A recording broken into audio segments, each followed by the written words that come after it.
నమస్తే అండి, welcome to my channel. ఈ వీడియోలో ఈ సంవత్సరం ధనుర్మాసం ఎప్పుడు ప్రారంభమవుతుంది, నెలగంట ఎప్పుడు పెడతారు, గోదాదేవి కళ్యాణం ఎప్పుడు ఉంటుంది, అసలు ఈ ధనుర్మాసంలో ఎవరిని పూజించాలి అనే విషయాలన్నీ కూడా చాలా డీటెయిల్గా చెప్తాను. ముందుగా అయితే ఈ ధనుర్మాసం కోసం తెలుసుకుందామండి. ఈ ధనుర్మాసం అనేది మన తెలుగు నెలల్లో ఉండదండి. ఇది ద్రావిడ దేశస్థులకి సంబంధించిన మాసం. అయితే ఈ మాసాన్ని మనం ఎందుకు జరుపుకోవాల్సి వస్తుంది అనేది కూడా తెలుసుకుందామండి. అయితే దానికన్నా ముందుగా ఈ మాసం ఎప్పుడు వస్తుంది, ఏ నెలలో వస్తుంది అనేది తెలుసుకుందాం. ఈ మాసం ముఖ్యంగా మన తెలుగు నెలల ప్రకారం మార్గశిర మాసం, పుష్య మాసం మధ్యలో వస్తుందండి. అలా ఎందుకు మధ్యలో వస్తుందంటే మన తెలుగువారు చాంద్రమానాన్ని అనుసరిస్తారండి. అలాగే ద్రావిడ దేశస్థులు సౌరమానాన్ని అనుసరిస్తారు. అయితే ఈ ధనుర్మాసం కూడా ఒక నెల పాటు ఉంటుందండి. అందుకనే మన తెలుగు నెలలకి మధ్యలో వీరి నెలలు అనేవి వస్తాయండి. అయితే వారికి సంబంధించిన అన్ని మాసాలు ఏమి జరుపుకోమండి. ఈ ఒక్క ధనుర్మాసం అనేది జరుపుకుంటాము. ఎందుకంటే ఈ ధనుర్మాసం అనేది ఒక ప్రత్యేకమైన మాసం. మనం కార్తీక మాసం, శ్రావణ మాసాలు అవి ఎలా జరుపుకుంటామో అలానే తమిళియన్స్ ఈ ధనుర్మాసాన్ని అదే విధంగా చేసుకుంటారండి. అయితే వాళ్ళు చేసుకుంటారు, ఓకే. అయితే మనం ఎందుకు చేసుకోవాలనంటే ఈ మాసం చాలా విశేషమైన మాసం అండి. ఈ మాసం అంతా కూడా భక్తి శ్రద్ధలతో కనుక స్వామివారిని పూజించినట్లయితే మనం కోరిన కోరికలన్నీ కూడా నెరవేరుతాయి. ఈ మాసంలో శ్రీకృష్ణుడు మధుసూదనుడిగా, శ్రీరంగనాథుడిగా పూజలు అందుకుంటారండి. ఈ మాసానికి ఎందుకంత ప్రత్యేకత అని అంటే భగవంతుణ్ణి భర్తగా వరించిన ఒక భక్తురాలి కథే ఈ ధనుర్మాసం. దీనినే వారి లాంగ్వేజ్ ప్రకారం తిరుప్పావే అని అంటారండి. ఇంకా ఆ భక్తురాలు ఎవరు అని అంటే ఆండాలమ్మ. ఆమెనే గోదాదేవి అని కూడా అంటారండి. ఈవిడ ఈ ధనుర్మాసం 30 రోజులు కూడా తానే రచించిన పాసురాలతో ఆ స్వామివారిని కీర్తించి పూజించింది. దాని ఫలితమే శ్రీకృష్ణుడు శ్రీరంగనాథుడు రూపంలో గోదాదేవిని వరించారు. అందుకే ఈ మాసానికి అంత ప్రత్యేకత. ఈ ధనుర్మాసం నెల రోజులు కూడా భక్తి శ్రద్ధలతో గనక ఆ స్వామివారిని పూజిస్తే మనం కోరిన కోరికలన్నీ కూడా నెరవేరుతాయి అనే ఒక ఉదాహరణే ఈ గోదాదేవి కళ్యాణం. అందుకనే ఈ ధనుర్మాసాన్ని మనం కూడా అంటే మన భారతీయులు కూడా ఈ ధనుర్మాసాన్ని చేసుకోవడం మొదలుపెట్టారు. మీకు అర్థమైందని అనుకుంటున్నానండి. ఇంకా ఈ ధనుర్మాసం ఈ సంవత్సరం ఎప్పటి నుంచి ప్రారంభమై ఎంతవరకు ఉంటుందని తెలుసుకుందాం.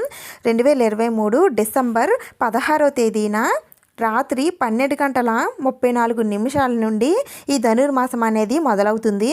అంటే సూర్యుడు ఈరోజే ధనుస్సు రాశిలోకి సంక్రమణం జరుగుతుందండి. ఈ రోజు నుండి ధనుర్మాసం కూడా స్టార్ట్ అవుతుంది. చెప్పాను కదండి, వారు సౌరమానాన్ని అనుసరిస్తారని. అందుకని సూర్యుడు ఎప్పుడైతే సంక్రమణం జరుగుతుందో అప్పటి నుంచే వాళ్ళకి ఈ మాసాలు అనేవి మొదలవుతాయి. అయితే మనకి ఈ ధనుర్మాసం డిసెంబర్ 16వ తేదీన రాత్రి నుండి ప్రారంభం అవుతుంది కాబట్టి ఈ రోజు అయితే లెక్కలోకి రాదండి. డిసెంబర్ 17వ తేదీ నుండి ధనుర్మాసం అనేది స్టార్ట్ అవుతుంది.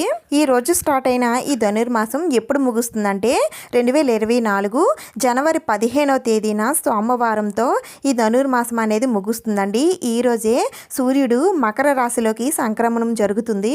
ఇంతటితో ఈ ధనుర్మాసం అనేది పూర్తవుతుంది. ఈ ధనుర్మాసం నెల రోజులు కూడా శ్రీరంగనాథుని పూజిస్తే మనం కోరిన కోరికలన్నీ కూడా నెరవేరుతాయండి. అయితే ఈ ధనుర్మాసం నెల రోజులు పూజ ఎలా చేసుకోవాలి, ఒకవేళ నెల రోజులు పూజ చెయ్యలేని వారు ఎన్ని రోజులు చేసుకోవాలి అనేవన్నీ కూడా నేను నెక్స్ట్ వీడియోలో షేర్ చేస్తానండి. తప్పకుండా సబ్స్క్రైబ్ చేసుకొని పెట్టుకోండి. ఇంకా గోదాదేవి కళ్యాణం ఎప్పుడు వచ్చిందంటే 2024 జనవరి 14వ తేదీన ఆదివారం భోగి పండుగ వస్తుందండి. ఈ భోగి పండుగ రోజునే గోదాదేవి కళ్యాణం జరుగుతుంది. ఈ కళ్యాణం జరిగిన తర్వాత ఈ ధనుర్మాసం అనేది పూర్తయిపోతుంది. ధనుర్మాసం అయితే పూర్తిగా అర్థమైందండి. మరి ఈ ధనుర్మాసం అయితే మార్గశిర మాసం, పుష్యమాసం మధ్యలో వస్తుంది కాబట్టి నెల రోజులు జరుపుకుంటాము. మరి దీనికన్నా ముందు వచ్చే మార్గశిర మాసం, తర్వాత వచ్చే పుష్యమాసం ఎన్ని రోజులు జరుపుకోవాలి అని అంటే ఇక్కడ కొంచెం బాగా వింటే మీకు అర్థమవుతుంది. మనకి డిసెంబర్ 13వ తేదీ నుండి మార్గశిర మాసం స్టార్ట్ అవుతుందండి. ఇంకా డిసెంబర్ 16వ తేదీ నుండి ధనుర్మాసం వచ్చేస్తుంది. అయితే ఒక ఆవిడ నాకు మెసేజ్ పెట్టారండి, ఈ మార్గశిర మాసం అనేది నెల రోజులు లేదు, ఓన్లీ 4 డేస్ మాత్రమే ఉంది, 13వ తేదీ నుండి 16వ తేదీ వరకు మాత్రమే మార్గశిర మాసం ఉందని మెసేజ్ పెట్టారు. తెలియని వారు ఇలానే అనుకుంటారండి. అందుకని నేను ఇక్కడ చెప్తున్నాను, మనం ధనుర్మాసం మధ్యలో జరుపుకున్నప్పటికీ కూడా ధనుర్మాసంతో పాటుగా మనకి మార్గశిర మాసం అనేది కంటిన్యూ అవుతుందండి. ఈ ధనుర్మాసంలోనే మనం మార్గశిర మాసం కూడా జరుపుకుంటాము. మార్గశిర మాసంలో వచ్చే మార్గశిర లక్ష్మి వారాలు కూడా మనం చేసుకుంటాము.